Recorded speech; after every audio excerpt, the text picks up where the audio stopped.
ഇത് ദൈവവും ചെകുത്താനും തമ്മിലുള്ള അന്തിമ യുദ്ധമാണ്. ആര് ജയിക്കും തോൽക്കുമെന്നത് പ്രസക്തമല്ല. പക്ഷെ ജയം ത്രിലോകദേശത്തിന് അനിവാര്യമാണ്.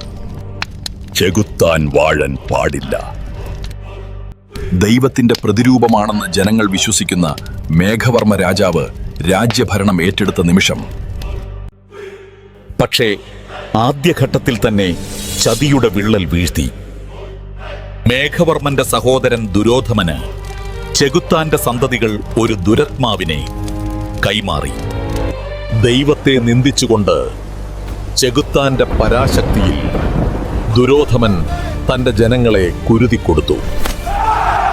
ത്രിലോകദേശത്തെ ഓരോ ജനങ്ങളും അവന്റെ വരവിനായി രാവും പകലും കാത്തിരുന്നു. ഒരു പോരാളിയുടെ രംഗപ്രവേശം.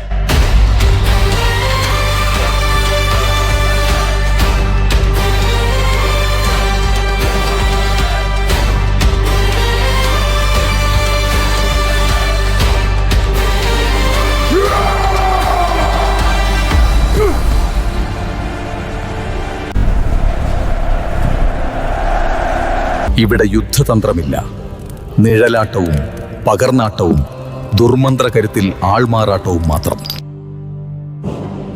നിന്റെ ആത്മാവ് ചെകുത്താന് പണയം വെച്ച ദുരോധമാ, നീ എന്താണ് ചെയ്യുന്നതെന്ന് ചിന്തിച്ചിട്ടുണ്ടോ?